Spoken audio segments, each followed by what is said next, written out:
Welcome, ladies and gentlemen, to my new video where we are going to be going over 5 tips that you need to know about Kayle. Now, my goal behind this video is to make you a better League of Legends player as well as to give you a better understanding of the champion as a whole. I'm going to put timestamps at every single point of the video. They're going to be at the top of the page. And if you want to contact me directly with any questions, I'm going to put a pinned comment down below with a link to my Discord. And finally, I'm a little bit limited with this format, only doing 5 tips because I do not want these videos to run too long. So if you're experienced with Kayle as well, I'd love to hear your thoughts down below. And with all that out of the way, guys, let's jump right into the video.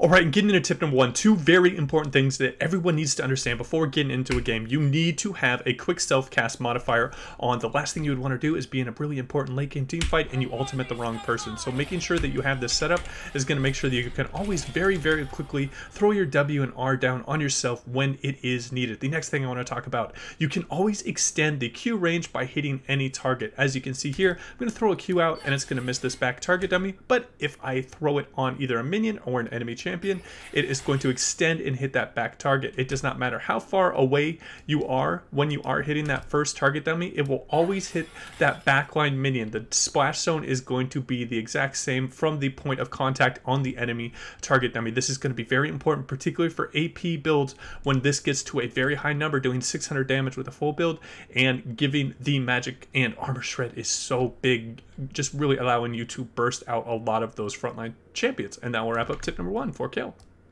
Alright, and getting into tip number 2 with Kayle, we are going to be talking about where the bulk of our damage comes from. Now, this is going to be a very easy, quick trade that you can look to utilize in either the lane or in the later game team fights, where you are looking to proc your press the attack and getting that extra exposure damage, hitting them with the Q armor shred, and then using your execute, and then following that up with either getting away if it is looking bad with the Celestial Blessing, or by chasing them with the W. That's what's so great about this W. You can use it both in an offensive and a defensive manner. The next thing I want to talk about in team fights, your ultimate just becomes a huge amount of damage in the later game when you have these scalings of 80% AP or 100% bonus AD scaling coming out of it. You really want to look to utilize it as a very nice burst damage, particularly in team fights that are very melee heavy and there is just a big clump of enemies and allies fighting in a little bit of a mosh pit. And how you want to look to utilize this is by R'ing, and then you want to flash in pretty much at the last second of that cast bar, so it gives them the minimum amount of time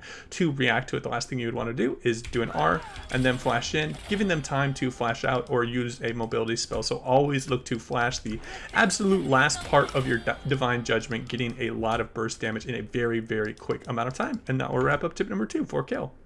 Alright, and getting into tip number 3 with Kayle, I want to talk about her playstyle and what you really need to do if you are looking to carry on Kayle. She is one of the most heaviest item reliant champions and level reliant champions in the game, giving that little bit of extra buff recently to an increased amount of attack speed. So you need to consume as many resources as possible. This is taking jungle camps when you're able to, with her really exceptional clear. Once she gets a couple of levels and maybe an item or two, she's able to really take those jungle camps extremely quickly, particularly if you're one of these people that you feel like you're better than the average person in your elo and you're consistently just having to carry some really bad teammates. You need to put yourself in that situation. Don't feel bad if you're taking an 0-2 Warwick's jungle a bit, because he's not going to be able to carry even if he gets those resources. They're going to be a lot more effective on you, and you're going to be able to carry in those late game team fights. You should be looking to split push and prioritize getting minions and getting tower plates over maybe teleporting bot lane for maybe a 50-50 fight that might put you in a very rough situation in the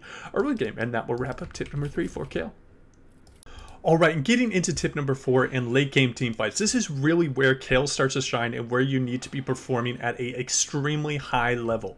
Now, you are a master at front to back team fights, and how you essentially want to look to play out these team fights are you want to be using your allies pretty much as meatbags and distractions that are going to absorb the enemy's spells. So you do not want to be in the front line. You want the enemy and your allies to engage in a fight, having them to start using their abilities so there is less threat on you and where your sustained damage can really start taking over games. The next thing you really need to focus on when you are team fighting is your W. This is just a massive massive increase of speed and a little bit of HP healing if you're AD, and a lot of HP scaling if you are AP, or even if you're support Kayle. This can get into a pretty nutty type of heal. So making sure that maybe you have a Vayne in the backline with you and he gets consistently dove by a Kha'Zix, speeding him up is going to really enable him to kite him out. So making sure you're using your W at the correct time. If there's something like a Maokai maybe and he's just looking to engage and you know he's going to win the team fight, if he gets to engage, speeding up can be a very, very important tool that you can look to utilize to get him in the right position for the carries. So how you want to utilize your teammates: have them absorb as many spells as you can, look for consistent damage team fights, and do not be in the front lines. This can be a very, very dangerous situation for you. Even if you get the ultimate, you can frontline and be a pseudo tank for a little bit, but it is going to put you in a rather poor situation. So always look to utilize your teammates in this manner, particularly in the late game when you are in the position to carry. And that'll wrap up tip number 4. Alright, and getting into tip number 5 with Kayle, I'm going to be talking a little bit about a great pick when you are auto-filled and it meets a couple of different criteria. Now, Kayle support can be quite effective because you are getting a slow and an armor shred, which is great. You are getting a heal, a movement speed, a little bit of an execute, and the ultimate, which is just going to be absolutely insane. What other support is going to be able to provide an ally invulnerability and then AoE 600 damage on the enemy targets? This is just such a great ability. And then let me show you how disgusting the heals can get. If you time everything at the same time and you're just looking to prevent a lot of burst damage and you're at pretty much full build, you can heal a massive amount for you and an ally. This is just a great pick that I encourage you guys to try out. If you have any questions about the items or runes to run with this build, I can help you out in the comments down below. That's gonna wrap up my video, guys. If you enjoyed it, please remember to like and subscribe, and as always, guys, take it easy. No luck in your promo games? Not even one pentakill? Did your teammate rage quit? Feed the enemy team? Just jump over to turbosmurfs.gg and do like the pros, buy a fresh level 30 account. We offer high-quality accounts and service that reflects in our 5 out of 5 star rating on Trustpilot. Not only that, but we also offer lifetime warranty on all our accounts and a daily loot box where you can win a free account. Link in the description.